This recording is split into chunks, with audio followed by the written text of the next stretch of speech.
Guys, welcome back to the channel. I wanted to make a little behind the scenes video here. I'm in the middle of a big YouTube project here, and I just thought I'd take you along.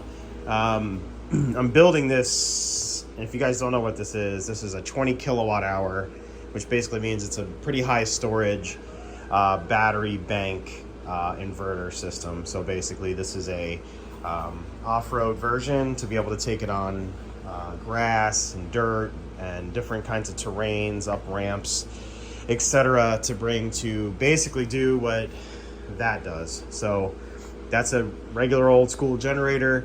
This does the exact same thing, except it does it with much cleaner power, silently, and can also be charged via solar, via generator, via AC power. So right now it's kind of a madhouse of wiring and monitoring, basically making sure all systems are go before I button this thing up. So right now I'm actually in the middle of building a gland setup here to house the PV solar inputs. So I'm going to basically be wiring up some PVMC4 connectors, mounting that on the cart permanently at the base there to be able to plug in my solar connections. So the idea behind this cart is to hand it over to an elderly person that doesn't have a lot of strength or doesn't know much about this stuff, and they can use it.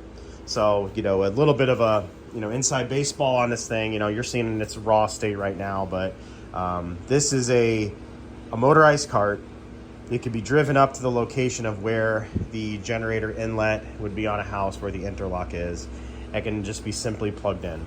So it's not going to have a bunch of cords hanging off of it when I'm done. It's all going to be kind of hardwired in. And there's a loads panel here where someone with a generator can easily plug 50 amp cord into that, or reduce it down to a 30 amp, plug it into their interlock, and rock and roll.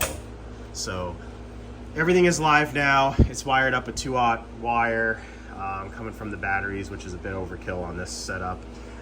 It also has a what's called a EG4 charge verter, and that's just a fancy way of saying it's like a DC line conditioner.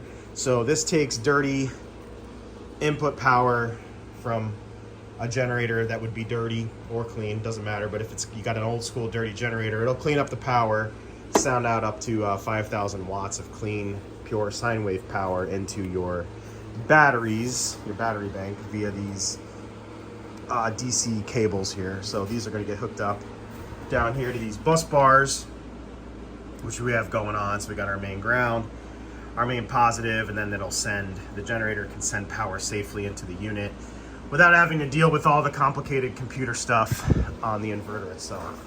So right now I'm basically just testing, go here,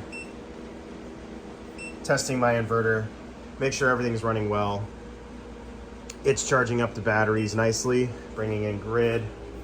So we have here 826 watts going into the unit as we speak, which is nice. You can also see here it's rendering it here 763, 764. And if you guys are curious about this is called a shunt, which is in line of the negative terminal there, which tells me exactly what's going on with this battery. Don't pay attention to these values because I haven't defaulted them yet. But basically I know I'm at 53 volts. It's bringing in about just shy of 15 amps of current into the batteries at almost 800 watts. So that's what's going on there.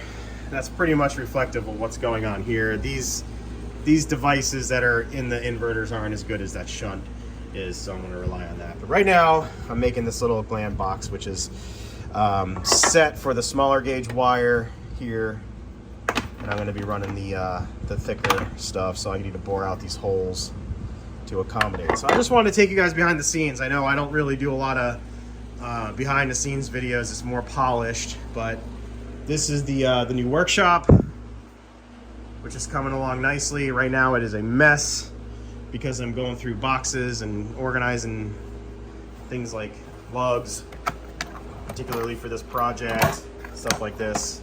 So just trying to keep organized here as best I can. But right now everything's in disarray because I was looking for some cables that I couldn't find. So that's what's going on. So if this type of content interests you guys, I invite you to subscribe if you're new, and if you have been with me for a while, be on the lookout for this video. I think this is going to be awesome.